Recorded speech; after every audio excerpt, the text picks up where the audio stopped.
The only early Shaman Mythic Plus guide you ever need. What's up guys, Petko here. Welcome to our seasonally guide on Shaman how to play early. Especially looking so good this season. I'm sure a lot of you guys are asking a lot of questions and I've already seen a lot of you guys in Discord. Don't worry, I got you. In today's video, we're going to cover everything. Talents, builds, secondary stats, what to craft, embellishments, what is your rotation on Mass-AoE, on 3 targets, 2 targets, when to use level burst, what about single targets, what about early blasting AoE, everything I'm going to try to be done in a timely manner. And yeah, make sure to like, subscribe, and thank you for the very positive feedback for you guys to see the video. As you can see, I always do my promises, and at this time around it is no different. Okay, let's begin. First thing, builds. Which builds am I playing? If I see anybody here playing anything outside of us here instead of Stormbringer, I'm gonna find you and I'm gonna unfollow you on any social media that I follow you. Okay, do not play Stormbringer. That one is already built in the past. We do not play that. The moment you log in, Farseer is going to be the superior build. The hero talents here stay the way they are. On the left side, once again, you're going to be adjusting based on the dungeon you're fighting. If you need, for example, poison spell, you pick it up, you remove purge. If you need curse spell, you pick it up, you remove something else. Adjust based on the dungeon. On the right side, there are some talents that can move around. First of all, you can go on with the Element of Unity and Everlasting Elements. I myself personally am going to likely play these two talents at the beginning before I get my 2-piece and 2-piece. At the moment I get my new 2-piece, I'm swapping to Elemental Resonance plus Storm Infusion. This should be the staple build so far for M+, for any content, whether you play plus 10, 20 or 25, it does not matter. One question here is the Swelling Maelstrom. I have been a big fan of this talent inside PPTR. I've played a lot of it, and I will be playing in some dungeons Swelling Maelstrom instead of Storm Infusion, even if I lose damage. The reason why is because I'm able to bank Maelstrom for the next pull, especially if I have no cooldowns. This makes me do better sustained damage, especially in like those massive dungeons. But that's gonna be like a very few of them. Maybe like Binding Veil on top of my head, it's like gonna be one of them for sure. And I think Ruby Life pools, maybe the first area I might swap around. We'll see. But for the most part, you should be playing this build. Do not experiment. Do not swap talents. Don't do anything that I do. You play this build every single dungeon religiously. That's it, period. No other question asked. You can also try to sim it yourself if you like to, but this season those two talents are just not as strong, at least based on what the sim shows us. It is possible sims are wrong. They are usually getting updated all the time, but for now I'm fully trusting them, and I fully trust the Shaman Discord as well. That's the ones we're going to be playing. Okay, next question. Secondary stats. Hey Petko, which secondary stats am I playing? The answer is going to be similar to last season. Full mastery until you get yourself close to the cap. I personally am going to be striving to hit, first of all, roughly 1100 and something mastery. I'm going to be using Mastery Flask, and from there onwards, as soon as I get close to the bracket of DR, which is, as you can see, close to 1400, maybe like 1300 or so with Mastery Flask, then I'm going to be swapping to Haste and Crit almost equally. These should go hand to hand. I prefer a lot more haste than critical strike. The reason why I prefer more haste before crit strike is because faster globals usually are a lot more lucrative of an option in Mythic Plus compared to like slowing ones. You can also play, if you like to, heavy haste and play instead of mastery, you can play crit or haste. Once again, these two are fluctuatable. Whatever you feel like you have lower secondary stats, you can go for. It's gonna be either haste or crit though. You wanna cap up your mastery first, get as close to 1.350 as possible, or until the bracket. Obviously, you can always sim your secondary stats and see exactly how much you have to add. That's what I'm gonna do. And the moment I'm getting close to this, I am just gonna go around and make sure I stack enough haste and crit. Pretty much TLDR. Make sure those kind of equal. If you play a bit more haste, you can play crit here. If you play heavy crit, heavy mastery, have no haste, you can play haste here. Preferably, it's the other way around. A bit heavier on haste and slightly more critical strike from procs like this here. Okay, that's about it. That's about secondary stats. That is the most TLDR I could do. Okay, trinkets. What trinkets am I going for? What am I grinding this season? First and foremost, this is going to be your best trinket. Gibo's Bottomless Back. The bad part is a lot of specs currently have this as the best trinket, so you might have to fight for that row. It drops from the third boss in raid, I believe. Yeah, it drops from the third boss in the raid, so you might have to, you know, find yourself in a pickle to roll for it, but it is what it is. It's our best one, so gotta second it. Second best trinket is anything unused. Now there are several trinkets inside the dungeons that can be of a good choice. I'm gonna show several one. one in Altar of Fangs, which is gonna be the Vio Ovota Venom Quadra V, which is actually our second best trinket from M+, and the best one here will be the one from Murdero, which is gonna be the Fright Runner Flask. Now, neither of those trinkets are amazing. If I gotta be honest with you, I was considering running double passive trinket, nothing on news, which once again, I might run that if I just get lucky in the raid and you know, get some good trinkets. But overall, you should have one on use, one passive, and those are the ones you should be having if you are gonna grind dungeons. That's probably gonna be the go-to. Embellishments, what are gonna be my embellishments? First of all, I do not recommend you to craft weapon. The reason why is because even if you do heroic raiding, the final boss weapon is just so strong that... Wait, where is it? Weapon? Weapon? Oh, sorry, my bad, I'm blind. Jack the Reed, I can't even pronounce it, bro.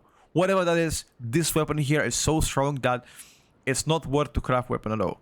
Now, even if you intend only to heroic raid, you can use your bonus roll on ult attack, and that bonus roll can give you a mythic track, Jan, whatever the name is. Okay, so that's why it's just not great to craft one-hander. So my recommendation here would be, first you craft one off piece.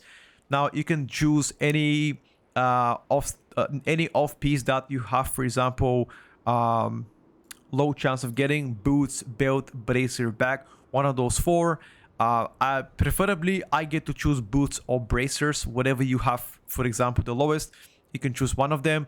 And the second craft could be actually something that I've recently also seen people are going for, at least on PTR, and seems like everybody is also recommending this, is this new embellishment, or rather the embellishment that pretty much we didn't run.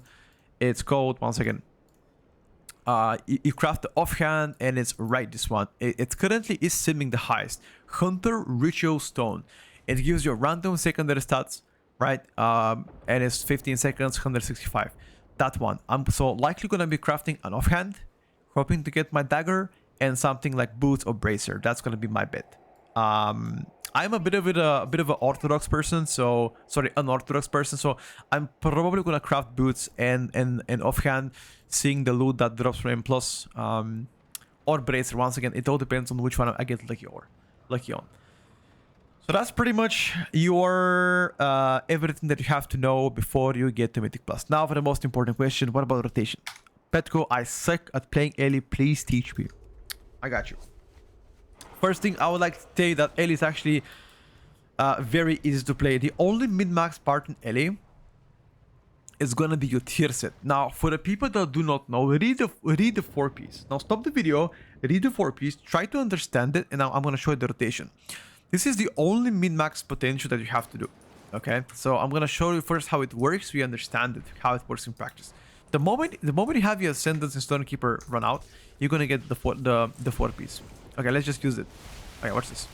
Now these two stacks, they stacked up to 4. Okay, every time you get it, your Chain Lightning, Lava Burst, Lightning Bolt will hit stronger. So every time I cast a generator, I'm gonna get a free spender. This free spender hits like a truck. So what you wanna do is you wanna alternate Chain Lightning, Earthquake, Chain Lightning, Earthquake, Chain Lightning, Earthquake. Or if you do single target, you can do Ele Blast, Lava Burst, Ele Blast, Lava Burst, Ele Blast. You know what I mean? So that's gonna be my recommendation here. To never ever overcap on that tier set. It is gonna be super important to track it, and you can find it in a CDM. /CDM. You go to buffs. You find yourself flowing elements. You're gonna have it once you get the 4-piece, and you just track it. The moment you get yourself that, you make sure to never cast back-to-back double generator. Never back-to-back Lava Burst, never back-to-back Chain Lightning or Lightning Bolt, whatever, in order to avoid you overcapping on the bonus and, you know, getting a free spender. So that's pretty much how you should play it on the 4-piece. Now, with that being said, the rotation is as follows. Chain Lightning into Earthquake and Voting Place on cooldown. Why do you press Voting Place on cooldown? Two important things. First, Inferno Arc. The moment you maintain Voting Place on targets, it is gonna do more damage naturally with Chain Lightning and Lightning Bolt, right? Which is gonna be important, and also Earthquake. But also you're playing Purging Flames. Purging Flames is like a DRE. So let me show you how it works. You press it up, and the moment you get Lava Surge proc, right? You can look at bottom right. The moment you get Lava Surge proc, it cleaves every single target that has a Flame Shock, like that. It's similar to what DRE used to be. it's inside your rotation. You never hard cast lava burst in Mass-AoE. You only use lava surge to consume it. That's what I do. So the moment I fight 5 targets and above this, I never ever hard cast lava burst ever. I only chain lightning and earthquake, chain lightning and earthquake on 5+ targets. So I don't do anything else. So I'm gonna show you how the rotation looks like. Once again, you can slow the video down. You can look at bottom right and see how the Ellie plays out. Okay. I'm gonna talk about exactly what I do after that. Okay.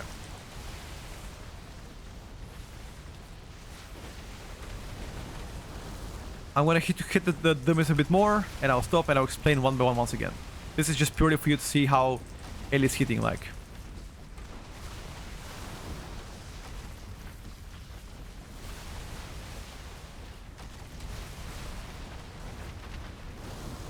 Okay, so what I did here is sometimes I intentionally delay the Voltic Blazes because I know the moment I cast Voltic Blaze, it still goes on cooldown, and even if I get Lava Surge, if I have my Ancestral Swiftness on, like, you know, pressed, the moment I consume Lava Surge is gonna go on cooldown, right? Which is not really cool. That's why sometimes I'm trying to min-max and like save my Lava Surge proc or delay it for like a couple of seconds to make sure that I do not consume my Ancestral Swiftness cooldown, you know, try to, like, you know, get a free chain lighting. Second thing, I never overcouple Maelstrom. Whatever you do, do not overcouple Maelstrom. If you have to double back-to-back Earthquake, do it. You stack 1,000 Earthquakes as well, doesn't really matter. You can have as many as you can. And the most important thing, Voltic Blaze should be used on cooldown. The more you use it, the more lava burst, the more damage, you know, it keeps on rolling. So that's your pretty much rotation. Once again, Earthquake, never ever cast Elemental Blast past 5 targets, unless the targets are moving. Sure, for the most part, Earthquake will hit like a truck. Now, for the tricky part, 3 targets.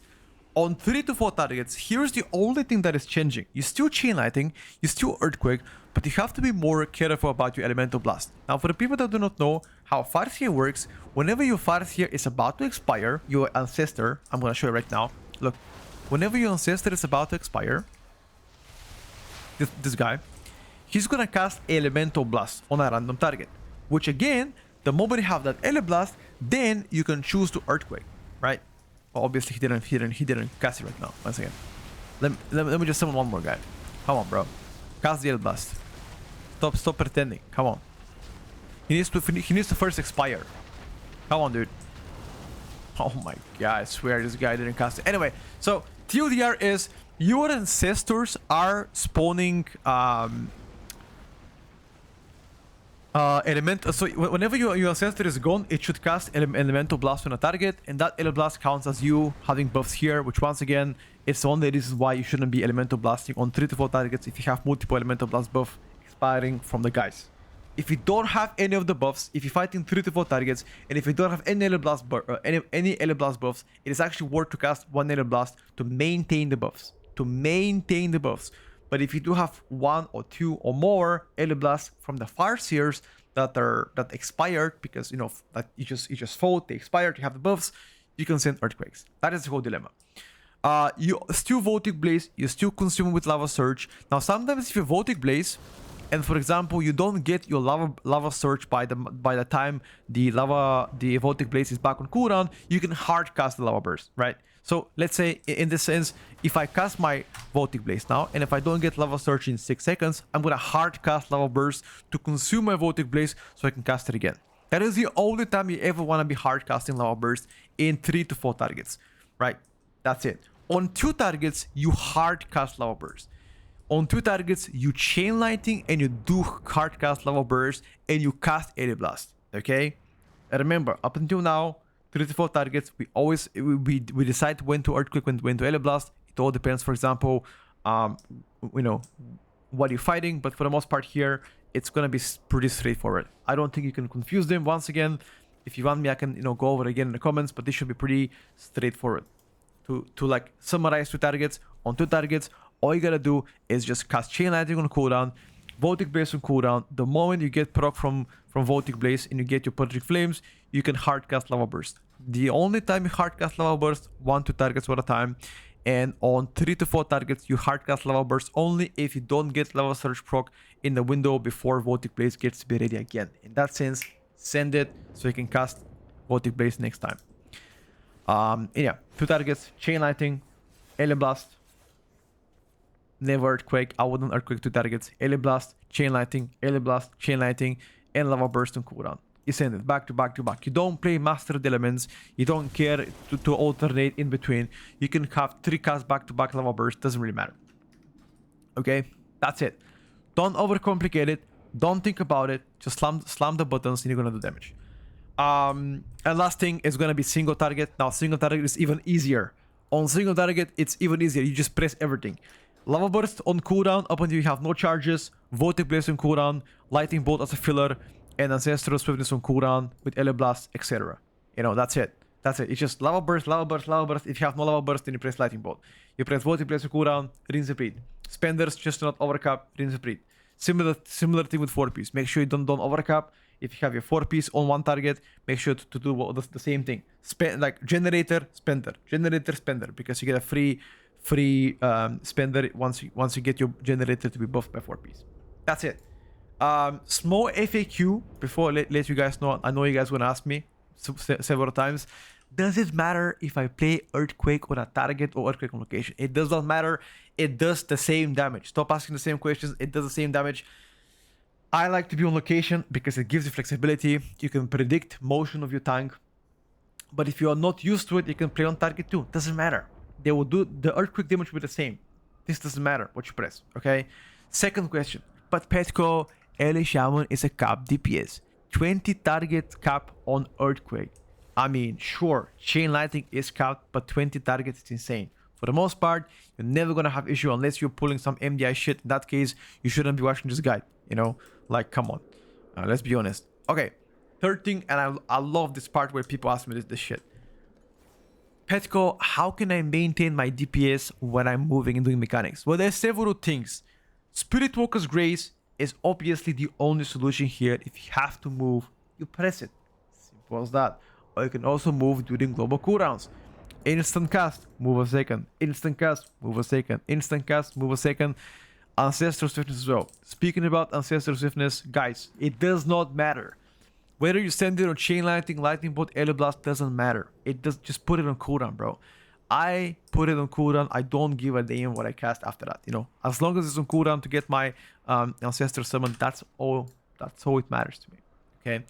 I think that's everything for the guide. I really hope this helps you. I try to be as minimalistic as possible without confusing you, especially in the Mass-AoE part and you know all these kind of shenanigans. Hope you guys appreciate it. Once again, if you have any questions, let me know down in the comments. I'm gonna be updating my Discord command with the talents, you know, build talents, the everything else, right, before the season. So don't worry about this. Once again, you can do a screenshot if you like to. I'm gonna attach the talents down below in the comments, and yeah.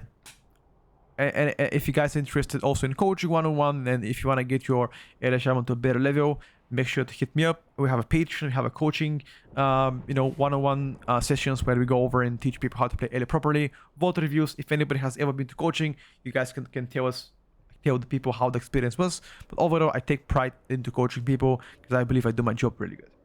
That's all. Thank you for watching. I'll see you guys on stream, and 24 hours before season opens. Best of luck out there, and hope you guys push rankings. Bye, everybody.